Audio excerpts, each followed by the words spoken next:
The immune system. This is an overview of the immune system.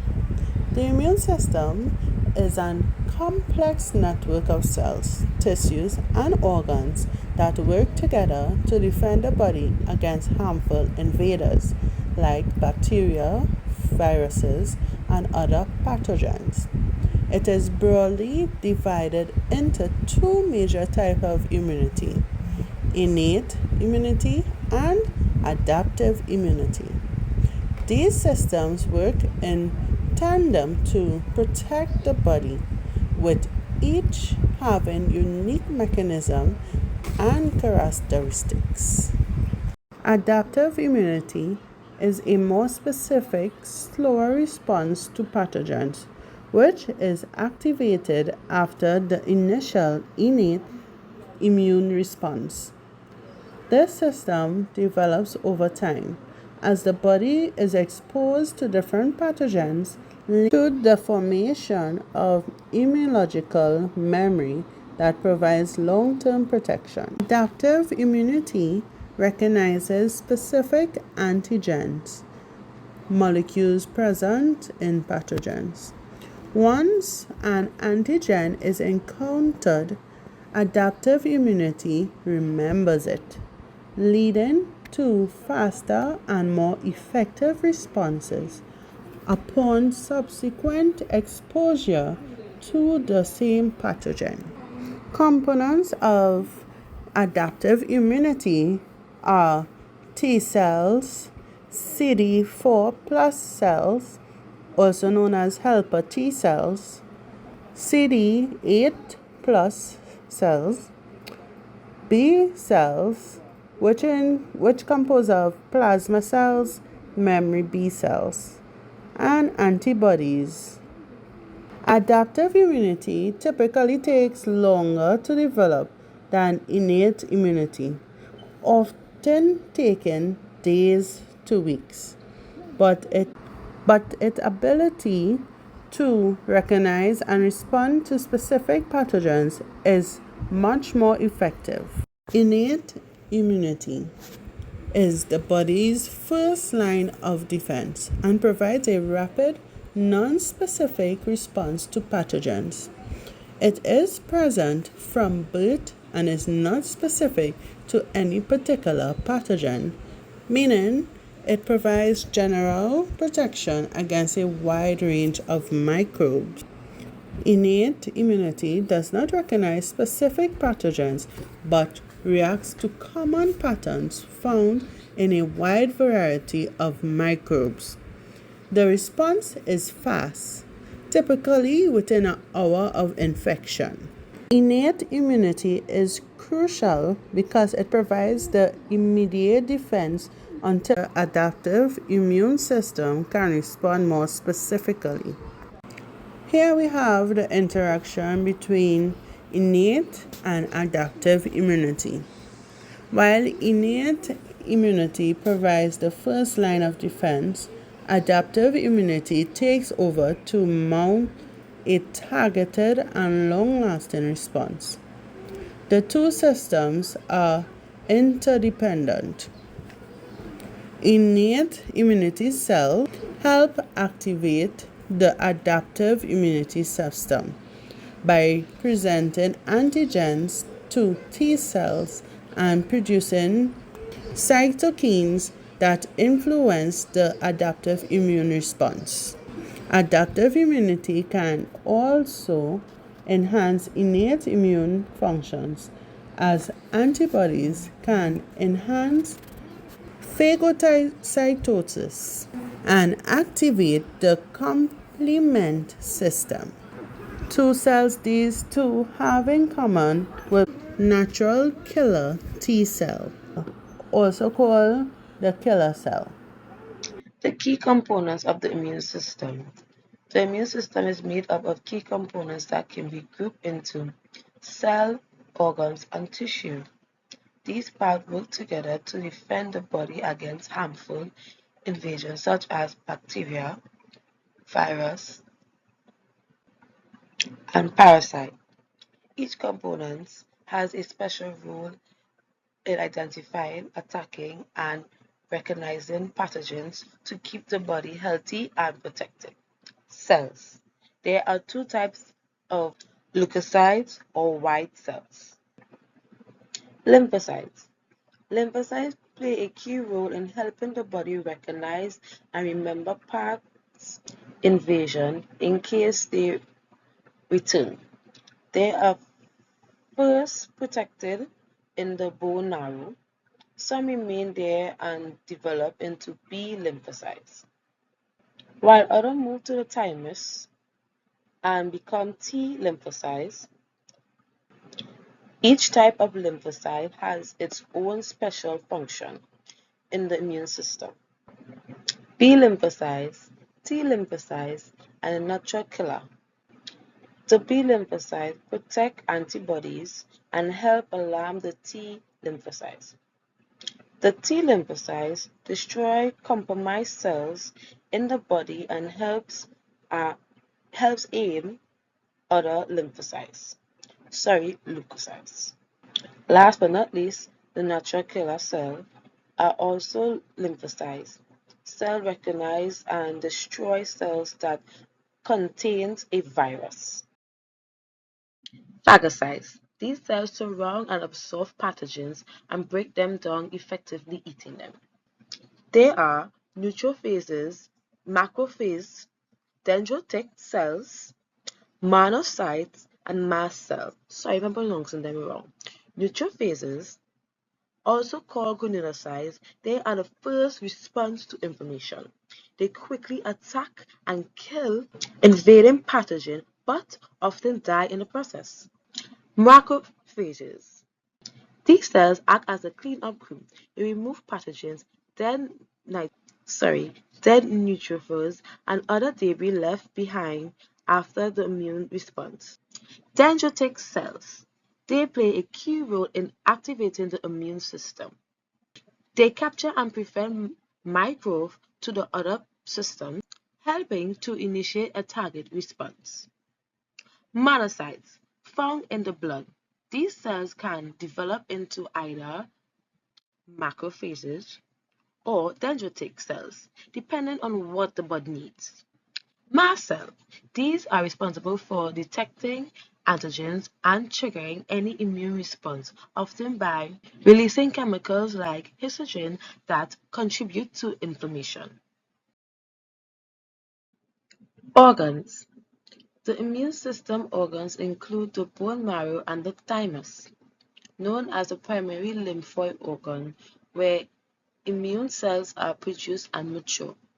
Secondary lymphoid organs, such as the spleen and the lymph nodes membrane tissues, helps detect and respond to harmful invasion.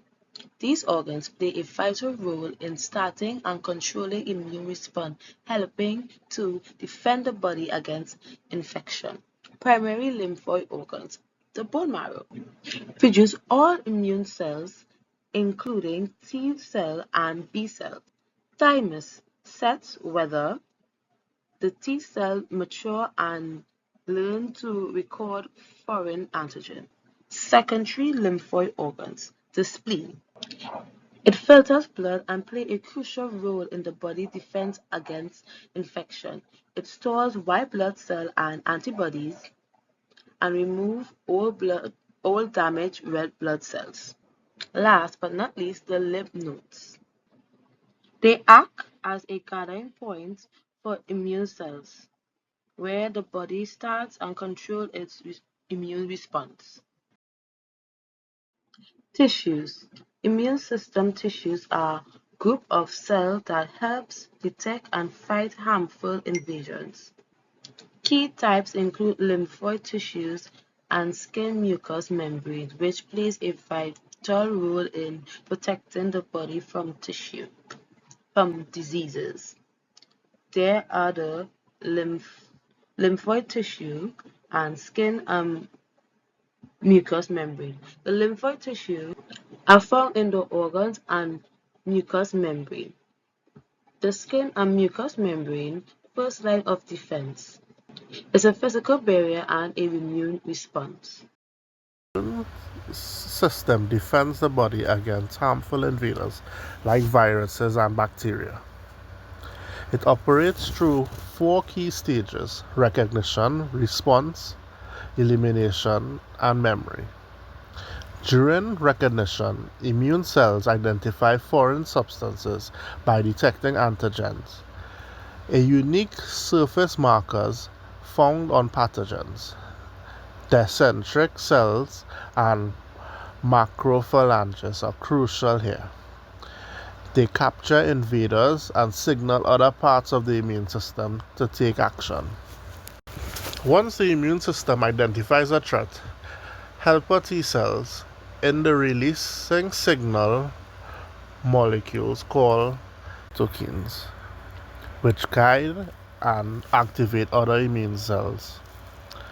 Cytotoxic T cells act as enforcers, directly killing infected abnormal cells. Meanwhile, B cells produce antibodies that bind to pathogens, either neutralizing them or tagging them for destruction. Phagocytes like microphalanges, neutrophils, then clean up the engulfing breakdown of these marked invaders. The complement system also assists by damaging the membranes of pathogens, helping to eliminate them more effectively. After an infection is resolved, some T and B cells remain in the body as memory cells. These memory cells allow the immune system to respond more quickly and effectively to the same pathogen if the same pathogen returns. This is the principle behind how vaccine works. They safely expose the immune system to a harmless version of the pathogen, prompting the creation of memory cells without causing illness. Thanks to this process, the body is better prepared to fight off future infections. There are four basic classifications of immune defects. The first is primary immunodeficiency. This occurs as a result of built-in errors in the blood. The person is born having undeveloped or absent B cells and T cells. An example is severe combination immunodeficiency. The second is acquired immunodeficiency, which weakens the immune system. Exposure to simple infections such as a common cold can be grave danger to such individuals. Immunodeficiency can be short-term or long-term. The most commonly known long-term is HIV/AIDS, which is terminal illness caused by a virus. Temporary acquired immunodeficiency is brought on by medicines such as chemotherapy used to treat cancer. These effects usually resolve after completion of chemotreatment, and the immune system regains its resilience and resistance. Subsequent to immunodeficiency, there is also autoimmunity, where the immune system mistakenly attacks its host healthy cells. In type 2 diabetes, the immune system attacks insulin precursor cells, causing the pancreas to malfunction. Another example is rheumatoid arthritis, where multiple cell types are affected, causing inflammation to the synovium in all joints. The fourth type of immune response is hyperactive immunity, initiated by allergens. When the body is exposed to allergens, the immune system generates hypersensitive reactions. Dust, pollen, and animal dander may cause rhinitis or sinusitis, having mild to moderate effects. However, other allergies, such as allergy to peanuts, can be moderate to life-threatening. The primary and secondary immune response. Primary immune response is the first reaction to a new antigen. The body then learns to react to this antigen and produces antibodies. With a slow response, it may take 5 to 10 days to produce noticeable antibodies. The antibodies produced are mainly IgM initially and IgG. Memory cells are formed during this time. You are more likely to feel sick during this phase because the immune system is still learning to fight the invader. According to F. McCoby 2022, the primary response elicited is brief and weak, and it occurs in these phases. For example, lag, exponential, plateau, and decline phase. Lag phase. It is also known as the latent phase. This phase takes a week, activating the specialized B and T cells that come into contact with the antigen. The exponential phase. This is the phase of a rapid increase in antibody production by the differentiated plasma cells. Plateau phase. This is a steady phase where the antibody level remains consistent to maintain the levels of antibody replenishing and production. Decline phase. This phase involves a decrease in antibody levels due to a decline in plasma cell numbers, which are dying out of exhaustion of antibody production. Based on the immune cells activated during an immune response, the primary immune responses can also be classified into primary B cell response and T cell response. Secondary immune response. A secondary immune response is when the body is attacked by the same antigen and the memory lymphocytes induce production of antibodies. The response time is faster and stronger. F. Macoby 2022 stated that a second exposure to the thymus-dependent TD antigen triggered a rapid secondary antibody response. This leads to the direct generation of memory cells from the initial primary response. This secondary response is normally quicker, with a greater magnitude and sustainable response than the primary response. The antibodies that are predominant in the secondary phase are IgG or IgA, depending on the site of the antigen response, and of greater affinity than those produced in the primary immune response. This is because the antigen strongly binds to the antibody. Secondary response provides stronger beta immune protection, often no symptoms or milder symptoms due to quick action. Activation of adaptive immunity. Antigen presentation. Dendritic cells, macrophages, and other antigen presenting cells, APCS, capture the pathogen and display its antigens on other surface to activate T cells. Summary. Primary immune response occurs during the first encounter of a pathogen. It is characterized by slower activation, the production of slow affinity antibodies, and the formation of memory cells. This response may take several days to weeks and can result in symptoms of infection. Secondary immune response occurs when the immune system encounters the same pathogen again. It is faster, more efficient, and more specific due to the presence of the memory B and T cells. The response is typically strong enough to clear the pathogen before it causes noticeable symptoms. Recent advancements in immunology or immunotherapy. So, there have been many recent advancements in immunology and immunotherapy that has caused major breakthroughs in the health sector. Cancer treatments, autoimmune diseases, and immune system engineering have all been affected. Since 2024, the following are some noteworthy developments.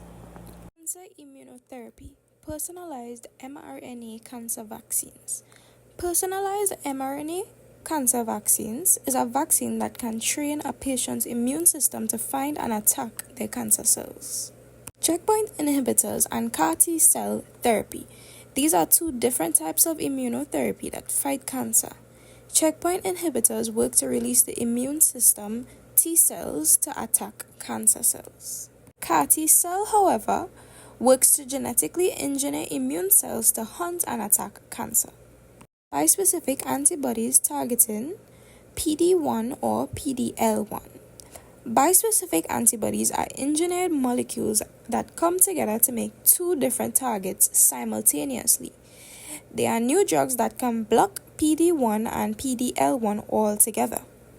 PD-1, which is programmed cell death protein 1, is a protein that can be found on T cells, which are part of the immune system. PD-L1, which is programmed death ligand 1, is a protein that is found on other cells like cancer cells. Autoimmune and neurological disorders. Inverse vaccines for autoimmune diseases. Inverse vaccines are a new approach to treating autoimmune diseases. It is a new kind of medicine which basically tells the immune system to ignore or permit something it's mistakenly attacking.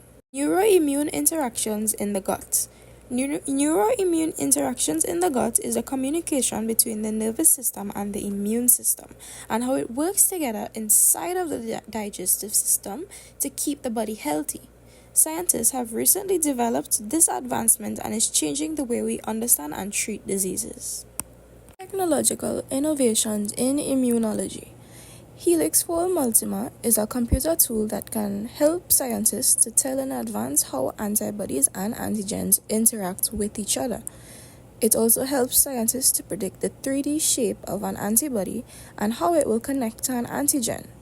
This can help the process of making a new antibody treatment accurately and quickly.